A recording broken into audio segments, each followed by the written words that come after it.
Hi guys, welcome to Stretty News TV.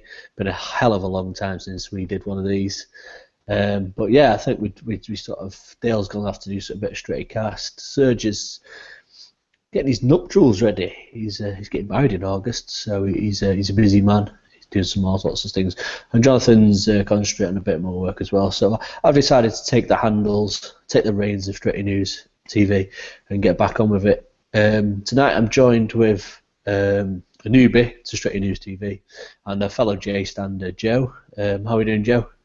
Yeah, not bad, Ian. You? Yeah, it's all good.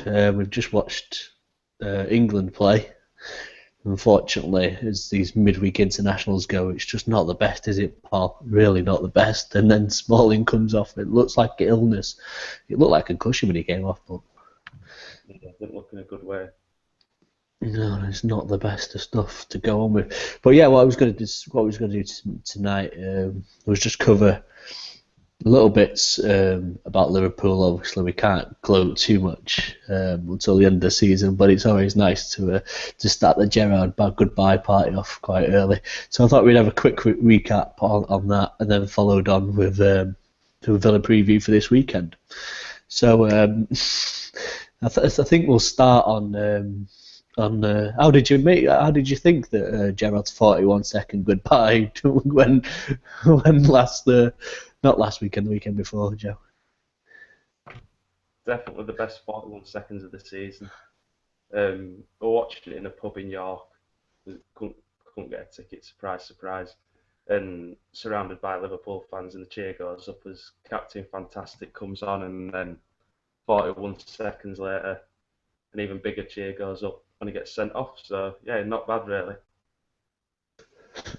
Yeah, he did make me giggle. I was sat in our local pub watching it. There were so many options to watch this game. If United started this whole thing about doing tickets to screen the game at Old Trafford, and I've seen video and pictures and asked a couple of people that went, and they said, yeah, it was a pretty decent idea. It's not been done to think since maybe the early 90s or something. So that was a good thing. But obviously now you've got Red Square was open. They got quite a number of people went down and watched it in there, and I was just unfortunate that these big games, and I ended up with a Sunday League match at 11 a.m. and I was like, "Ugh." So I went to watch it in my local pub, which was quite good because just after Mata had stuck his left boot at that lovely volley. The waitress came over with some cheesecake, was it cheesecake, fudge cake? I don't know, some sort of dessert, and I thought this is just the topping on the top and a pint, so it was all good. Yeah, I couldn't stomach the cheesecake on Sunday morning. Went out Saturday night with a big mistake before a big match. Got halfway through the game and my Liverpool supporting mate had to go home. So I think he missed the best part with Gerrard getting sent off. Oh, dearie me, man, dearie me. But yeah, I think if we go back into a bit more detail about that match, it was quite a good possession-wise sort of Manchester United dominant performance overall. And I think we've got to look back at those sort of key moments,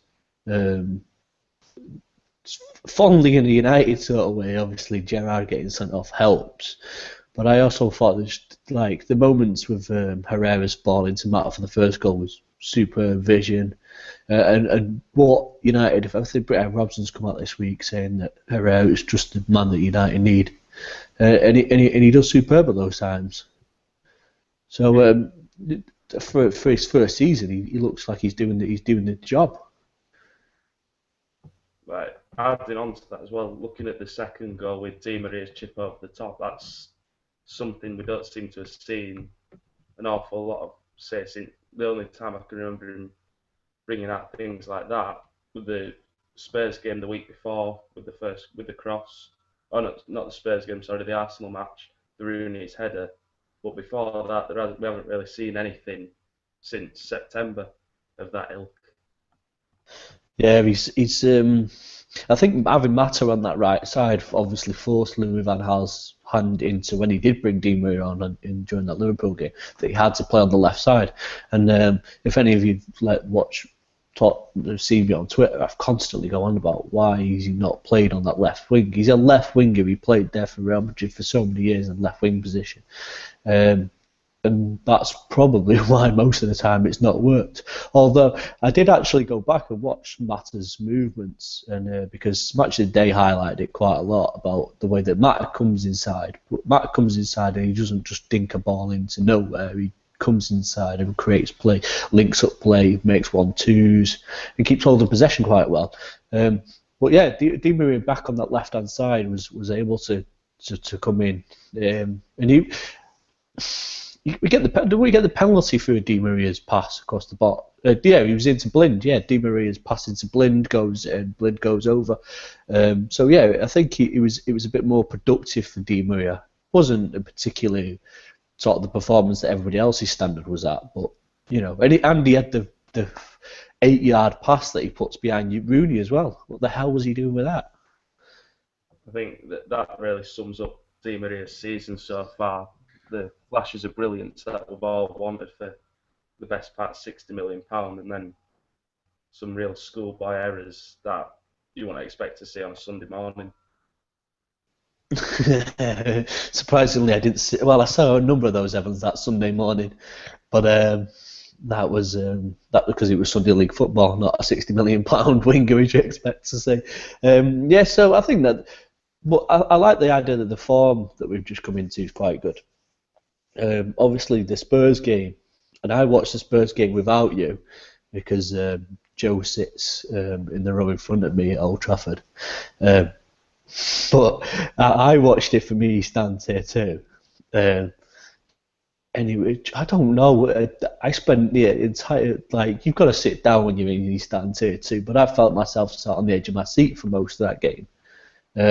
Whereas if I would have been in J stand with you guys, I'd have been bouncing around on my seat for that first half against Tottenham because we were so good, and the form sort of has picked up. And do we reckon that Louis van Gaal's now found his actual system? And I know this has been talked about for the past 2 weeks, but you know we're playing catch up here.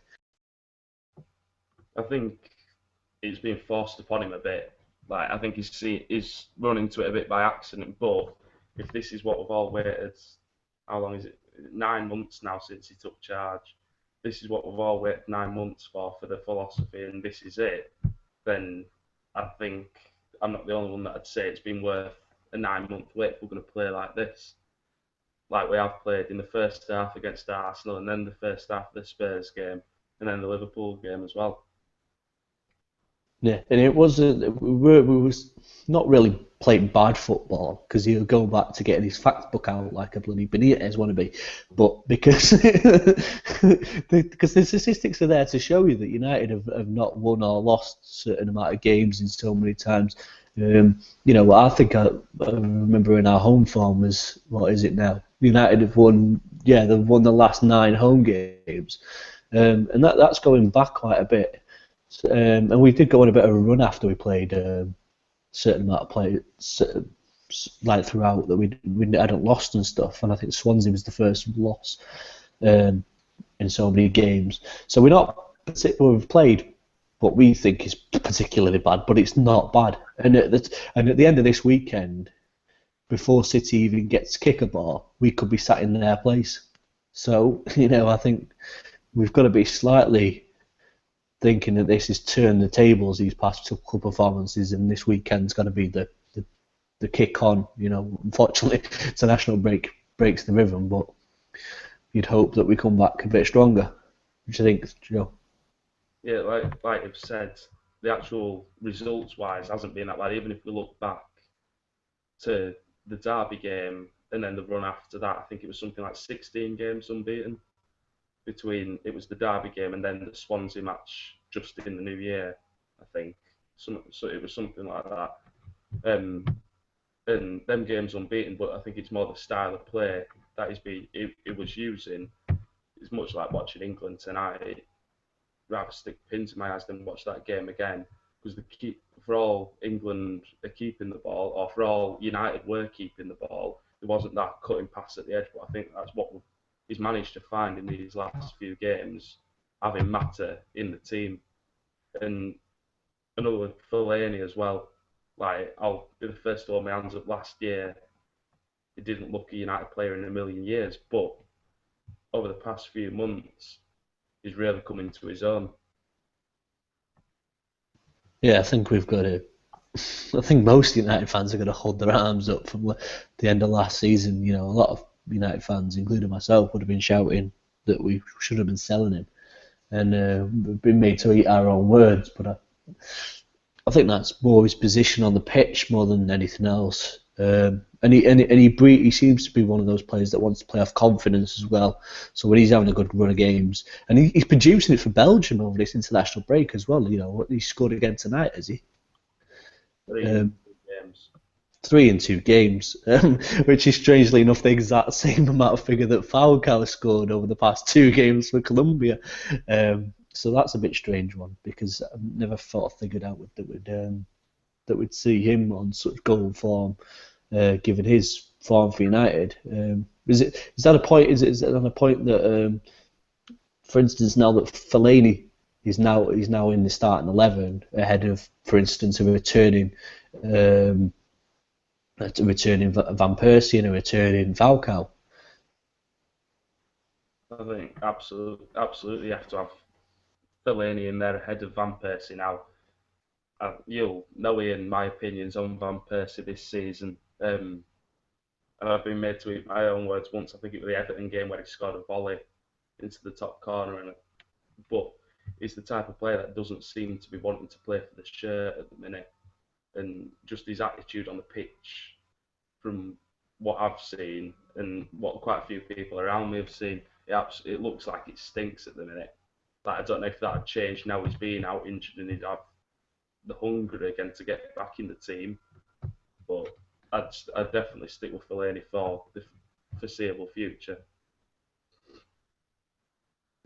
Yeah, I think the only other time that Mr. Van Persie's got off his off United fans have got off his back, but would have been possibly the Chelsea goal that gave us the draw that day.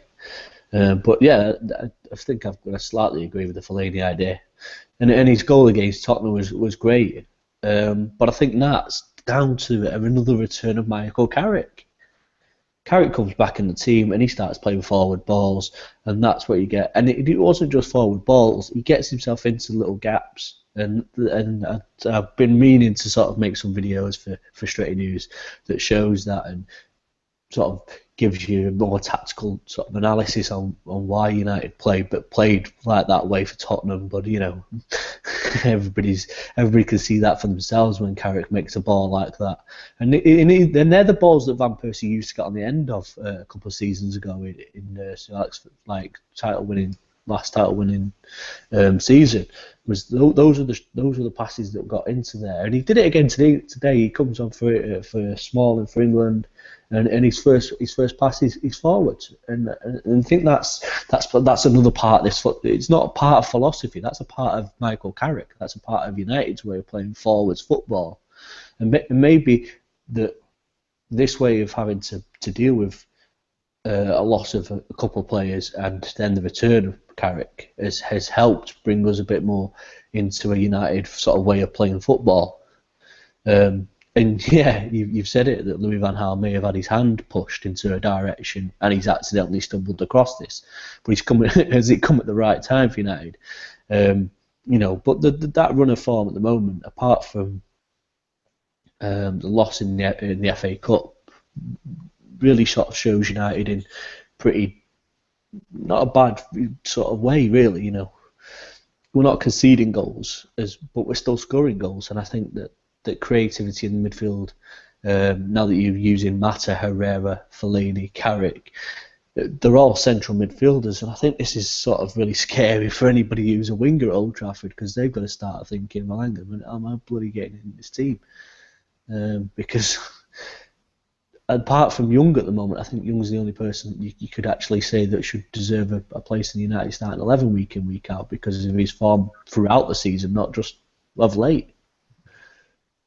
Well, I wouldn't even just say this season either. When you look back to last year under Moyes and how things were going then, the one player I remember playing well pretty consistent was Ashley Young, compared to the likes of Van Persie, who at the time, I think it's become a bit clearer now, didn't want Moyes there, and there were disagreements there, and the way some of the players played last year would have been, I'd say that's not what should be expected at Manchester United. But like you said, I think out of all the wingers at United at the minute, Ashley Young's the only one you could possibly say deserves a place in the team.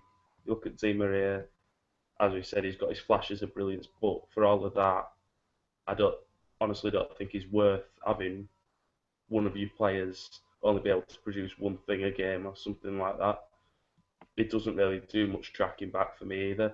Januzaj seems to still be struggling a bit with second season syndrome. So Yeah, I thought Januzaj was a bit of he sort of throws it at 100 miles an hour and becomes out sticking like a sore thorn in most opposition side last season because he stuck out like a sore thumb because he was playing so well. And then to, like you say, second season syndrome just doesn't seem to be able to reproduce it this season.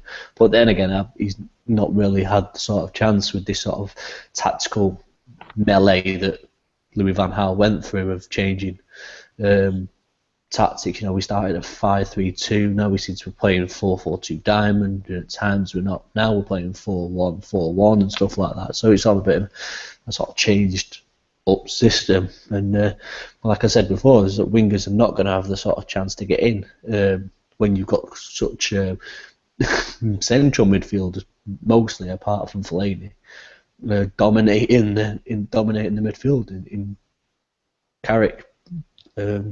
Mata in her era, and it's good to see that we've got such good players. But does that lead to a strange non-balance in the team?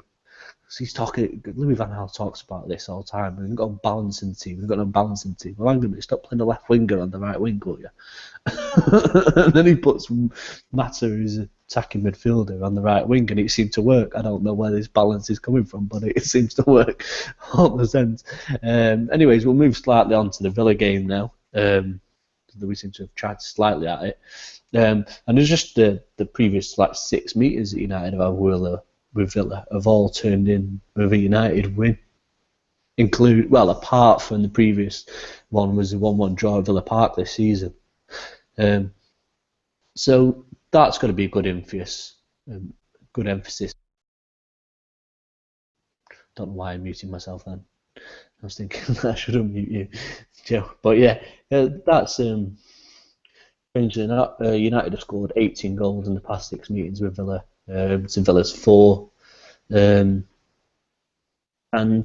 they're lying 16th at the moment, Villa. And they're not, too far off being able to be dragged into this bottom dogfight at the bottom. Good losses against Swansea was their previous one, but then obviously they had the amazing first half, the same weekend as we had the first half at with Tottenham. They had a really good first half on away to Sunderland, so it's really sort of strange to see it was worked out that everybody that seemed to be playing really, really badly at the time for that weekend seemed to come out of the shell and sort of hit the ground running. Is there any sort of hope that Villa can do us any damage on Saturday? Given the fact that they've now got Tom Cleverley in their midfield. But when you look at that game against Sunderland, and I think a lot of it is to do with Sherwood and what type of football he's now trying to get Villa playing. He's trying to put a lot more emphasis on the attacking side of things compared to Lambert, but being more attacking than Paul Lambert isn't exactly a difficult thing. Because I think before Sherwood took over, Villa was still in the teens for goals scored this season. They've scored something like 10 in 3 games since he took over, or 4 games. So I think a lot of it is to do with the new manager. Another thing United needs to be wary of is this international break we've had, which seems to come at exactly the wrong time. As just got to be worried that that might have a hindrance, especially when you look where our players have been playing. And we'll touch on it later when we go to the lineups. But with if he does decide to go with Di Maria again, he's playing Wednesday night in the middle of the night UK time, things like that. So he's got to be careful. Where are these players coming from, and what injuries might they have as well? We saw Smalling today coming off for England. I think that's the only thing that can really give Villa any sort of hope, because if United get anywhere near the performance of Anfield and the performance against Spurs, then there's only going to be one winner. Yeah, you'd hope so. Yeah, Villa's form recently, obviously, the last game that they lost at home to Swansea, and I think if I remember rightly, that it was quite a late on goal for Swansea.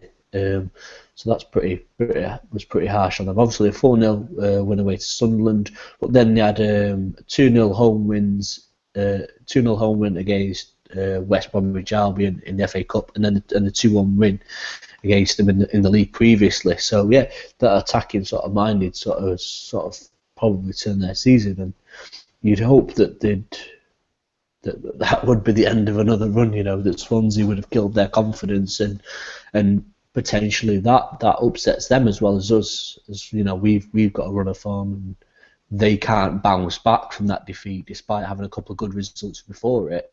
They could, that was what United are always wanting to do is to bounce back, and other teams have the same philosophy about wanting to bounce back after a defeat like that, especially against Swansea in your own backyard.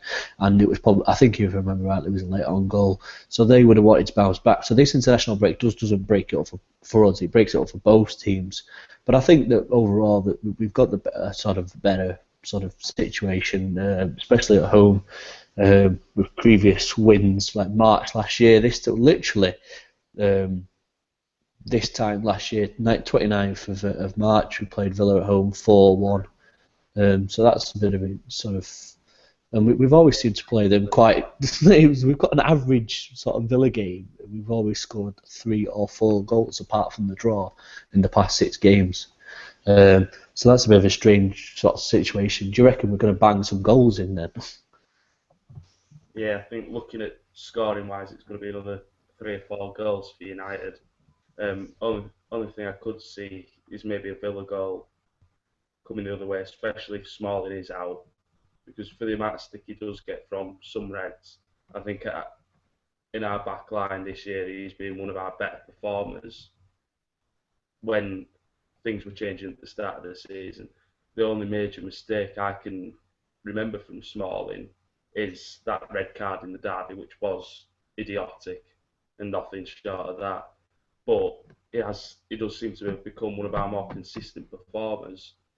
That's why I can see Villa maybe sneaking a goal, but there should be 3 or 4 goals in it for United on come Saturday.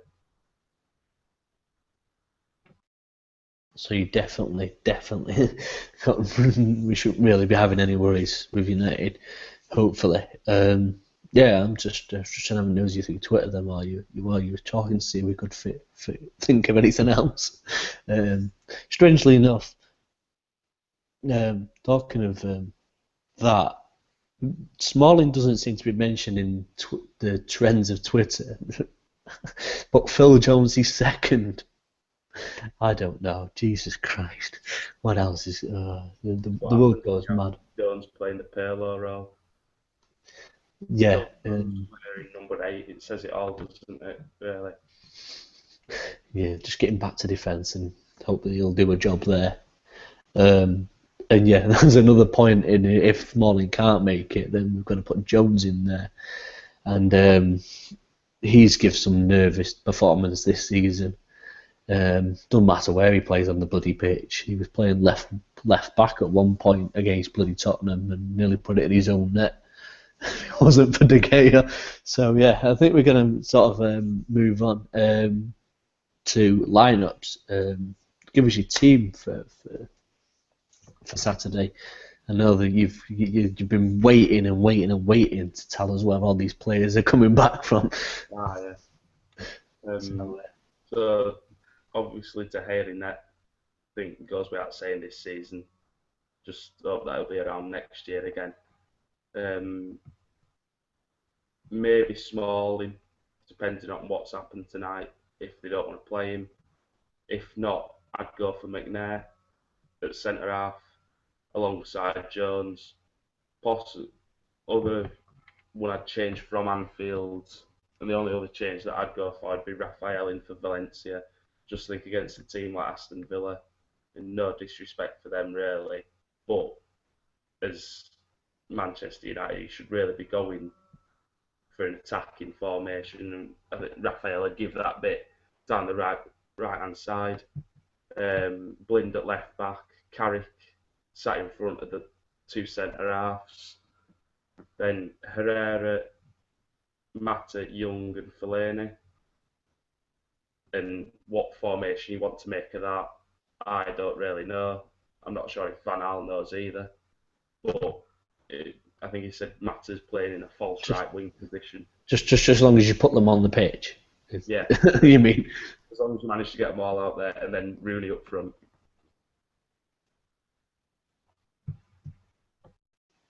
Yeah, I think mine's similar to yours in the way. I've gone obviously De Gea in net, and as you've mentioned, we hope he bloody stays. As the rumour mill keeps going round and round and round and round and round. God help us come bloody end of season when that's all we've got to hope for is a De Gea staying and some additions. Yeah, I've gone for Raphael at right back. I don't see why we shouldn't be playing Raphael at right back. Especially we're gonna play four at the back. He gets up and down the pitch pretty easily. He does his job really well, and he'll do that overlapping, because if Mata is going to play that false right wing, then Raphael becomes the guy that overlaps and hopefully provides some crosses. The other point with that is the point that you mentioned before we came on was that Valencia is playing against Di Maria's team, Argentina. He's playing for Ecuador tonight, so we're midnight in the UK time, travelling back. Saturday 3:00 kickoff. I think that's just a bit too quick for him to be really coming back for. I've gone for Jones, head of Smalling. Obviously, we still need to have a nosy what the hell's going on with Smalling's situation. Showing up at illness on whoscored.com. And I've gone back for Rojo, and he came on against Liverpool at the end of the match, and I just thought, he needs to get some more minutes under his belt, because he could be the future centre back pairing and whoever comes in. Because I don't think that Jones and Smalling have got to be United centre back pairing for me. They can be backup players by all means, but they're not going to be first team United players for me. Smalling slightly ahead of Jones, but that's only because, like I mentioned, Jones just so comical at times on the ball. Yeah, and. It's ridiculous, isn't it, to a point. Blind at left back. No, I don't think we'd ever thought we'd say this, but he can play that role, and I thought he did extremely well against Liverpool. He put a camera in his ass. That was comical, and he did really well down that side, considering that he's not really one for taking players on or anything, but he keeps holding the ball, he passes, moves, and he did quite well, and he crossed a couple of good crosses as well. Carrick back where he's playing for England tonight, back in his bread and butter position, in between midfield and defence. Fake right wing Mata. I've gone for the rest. I put Herrera, Fellaini in midfield with Young on the left wing, so that we've got at least one winger, even if that unbalances the team. So and then Rooney up front on his own. Although I have actually thought that on Falcao's recent form that he should be on the bench, and if we are winning 3-0, that we should throw Falcao up and just put 3 balls into him and see what he gets off the end of them. And that is my team for tonight. For Saturday. For tonight. Well, possibly. I'll play FIFA in a bit. So, score prediction then, Joe. Let's have your score prediction, pal. Go 4-0 United. 4-0. So Yeah, 4-0. that goal that we was talking about, that them scoring before seemed to have disappeared. No, I can't. No. No, you've gone back on that. Yeah. They'll have a couple of one-on-ones, but Oh, you've got full faith in De Gea. That's quite typical. We'll definitely get onto that with your dad, because he will love that with his new banner. But yeah, I shall post a picture up of Joe and his dad's banner for the game. If you spot it in the ground on Saturday, do try and get a picture of it if you're not too far away, because it's a quality banner for De Gea. I'm going to go for... You see, I was going to be optimistic and go for 4-0 as well, but then you've got to have some sort of balance, apparently. go 5 instead. Yeah, we could go for 5. Yeah, we'll go for 5-0. Yeah, we'll be ultra optimistic Reds that we're going to absolutely roll over Villa, and hope that Benteke has a really bad day, and that De Gea can stand next to his post reading the newspaper for the rest of the game. Rightio then, guys. So that's sort of our preview for the Villa game. Subscribe, because we're going to start these off. I'm going to do some more reviews next week. This is the whole advantage of having international break, not international breaks, having Champions League football, is that we can put them in between in the weeks and stuff. So I'm going to try and get Joe back on to join me in the coming weeks. So yeah, do hit that subscribe button, because then you get these videos first. Please like the video if you like what me and Joe have come up with tonight, because to be honest, I could have been chatting a lot more shit than I have been doing. You what? Just wait until Saturday after a few pints instead then. Oh yeah. Well, that's sort of the exclusive bit that you get to see, only not me. But yeah, please like and subscribe for the video. Give Stretty News a follow on @StrettyNews or @StrettyNewsTV for the video content on YouTube. And we will see you after Saturday's game with a review, and hopefully, come on Reds, another 3 points, and now sitting pretty on second going into the derby, because Crystal Palace will have done us a job on Monday night and either drew or beat bloody those Berties. So see you later, guys. Bye.